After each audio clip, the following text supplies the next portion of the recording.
to channel Space Moose. We got to the year 1984 with our set review. 1984 was not as dark as George Orwell predicted.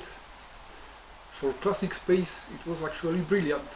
There was 8 sets released that year, the highest number since 1979, and there was a lot of new parts which were introduced in 1984. One of the most important was proper space seats designed for the astronauts, the way that they didn't have to take the air tanks off anymore. And there was attachments for pieces on the back and on the sides of the seat. Another new part was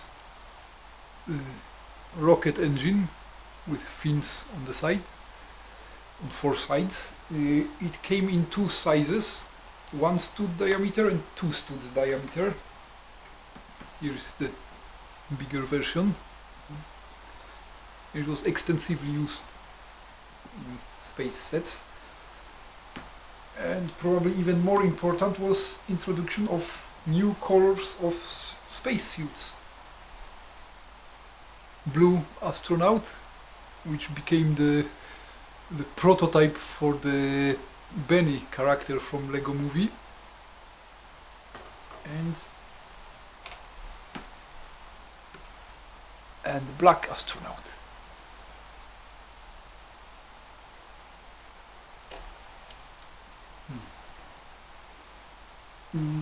It's not a novelty, but the castle shields were reintroduced after 5 years into space sets in trans-red color. So I think, one more very important piece, the front of this small rover, that was called the space wing, and was very specialized piece, almost exclusively used in space sets. So we can get into the more detailed review. And as usual, we start with the smallest set. The smallest one in 1984 was the set 6804. That's this small tiny rover, and it was probably the smallest set which was using the new seat. And the space seat was actually the center of the set. Everything, almost all other pieces were attached to the seat. There is engine in the back, 2 small boosters on the sides, the new space wing as the front, steering wheel, and that's it. And there was a kind of step backward. Even though the balloon tires were available, this rover was using the small wheels from the Lego Town cars, which was probably not great for off-road capabilities. The next set, 6824, is a small flying craft with powerful engine, a new type of engine, 2 smaller boosters, and very well armed with laser cannon in the nose and 2 rockets on wings. Those 2 of them. And that was the special function of the space wing. The rocket could be attached to it. Actually, in this craft, in theory, there is space to arm it with 4 rockets, but there's not enough space to place them side by side. But the shape and the design of the craft is very cool. Next flying craft is slightly bigger. The set 6846, if I'm correct.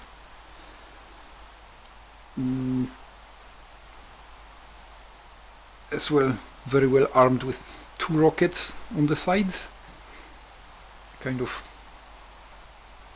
cannon or radar or whatever it is in the nose. And what is another special thing about this set is that especially for the set of this small size, it used 7 of the new space wings. 1 in the nose, 2 as supports for rockets, 2 as extra wing, and 2 white ones as vertical fins. And those vertical ones could be lowered to horizontal position, which allowed the pilot to escape. If the craft got damaged or destroyed, the pilot could escape on this evacuation craft.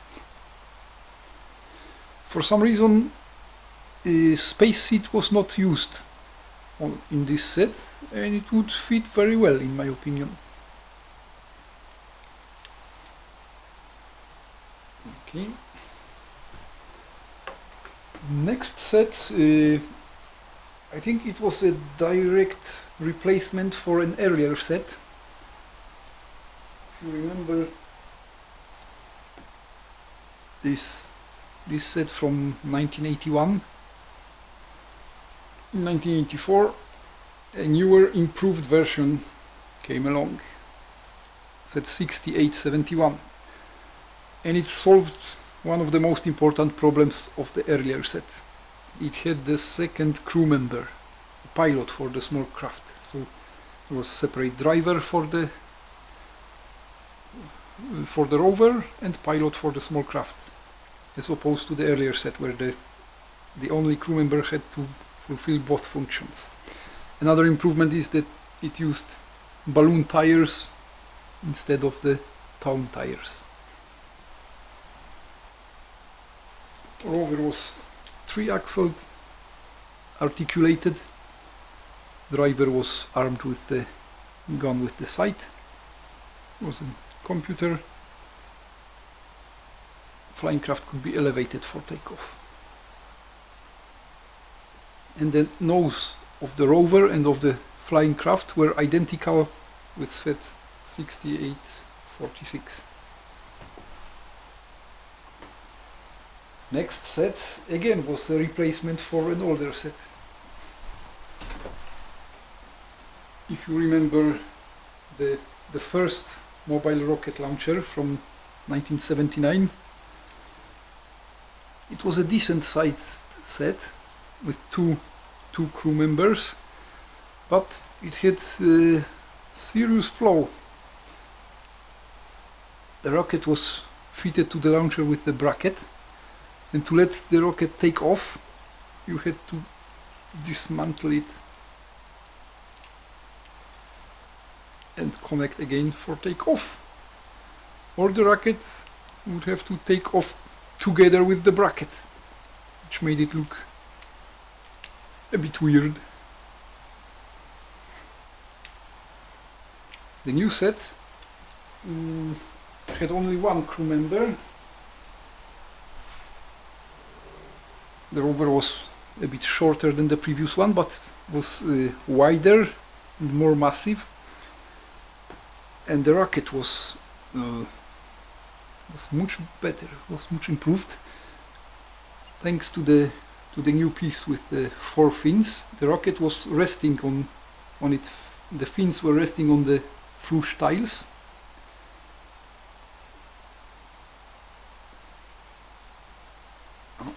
That's how the rocket looked.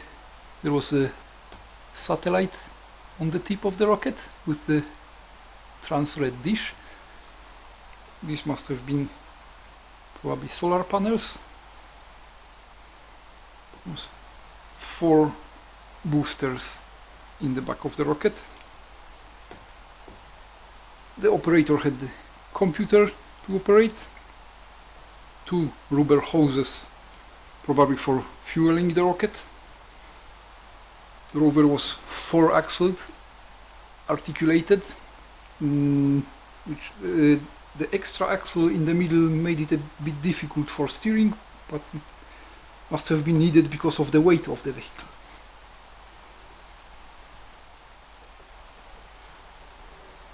The next set was even larger rover. It was only the big rocket launcher from 1982 was bigger than this rover.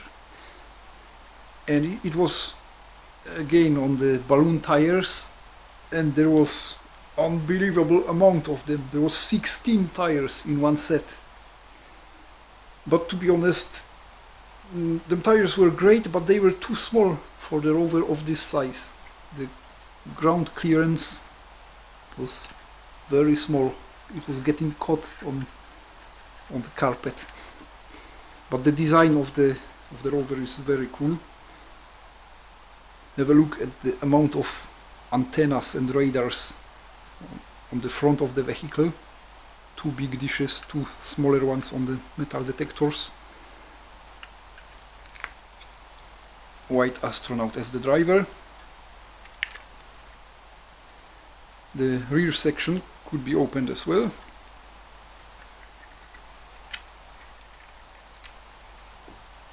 And there is the second crew member, the black astronaut.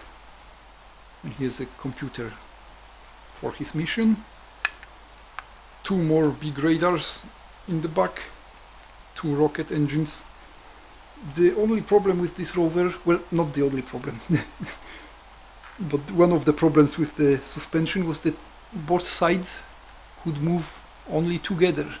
There was no possibility of independent movement. But even so, the design was very cool.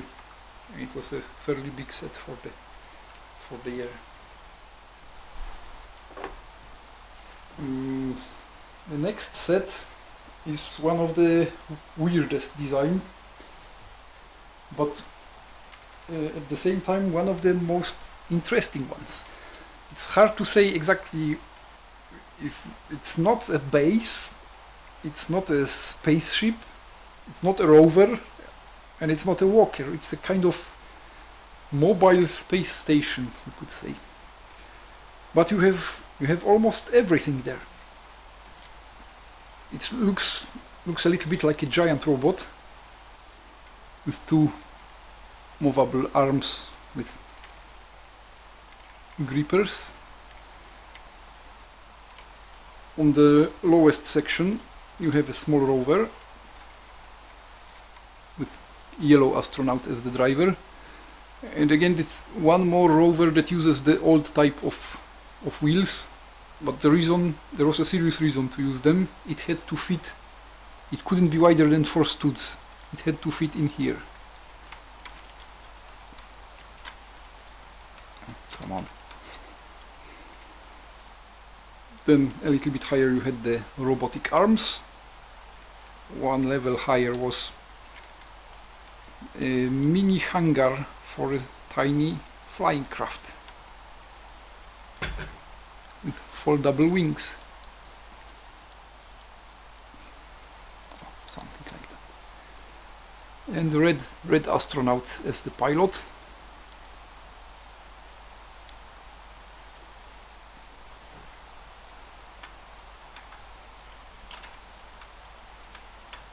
One level higher there was the command center with black astronaut inside. He was in charge of the station. Great. Looks better from here, better view. Oh. In the back there was also a rocket. Oh. And the inside was very spacious. There was 2 steering wheels or kind of valves, 4 computers, and enough space for 2 crew members, but only 1 was in. On top of the station you had big webbed radar, 2 smaller ones on the sides.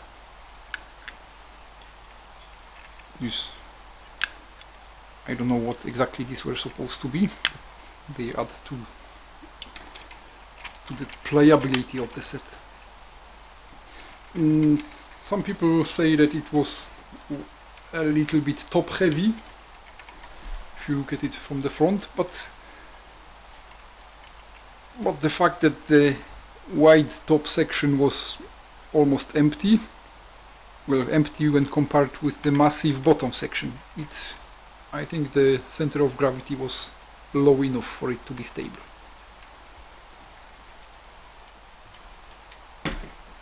And the biggest, probably most important set of that year, set 6971.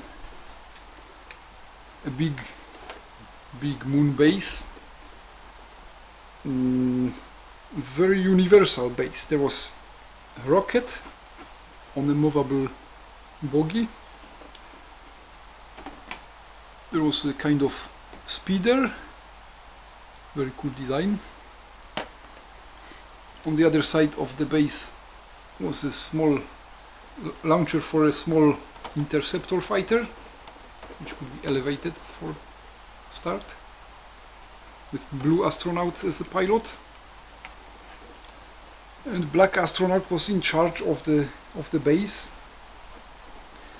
The height of the building is impressive, but what is a little bit disappointing is that it looks a bit hollow. You have two big windows in here with big yellow glass, but you would need a bit of glass in those windows as well. That would look a bit better. And again, these spaces could be filled with bricks, but even with the open design, it was very cool set. The rocket could be moved into the hangar, but as you can see, it was a bit too high. The satellite would have to be taken off, or alternatively you could open the roof and then the rocket fits in and it can undergo some maintenance or whatever was needed. On the top of the building you have 4 small trans-red radars, and on the very top 2 big webbed radars with some hoses attached to them. And what is very important, the base came on 2 crater plates. Inside, in the operation room, you had a swivel chair for the man in charge, and 2 computers, one on each side. So very well thought design.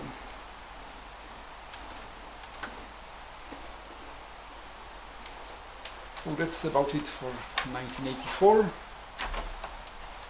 We'll see you in the next episode. Thanks.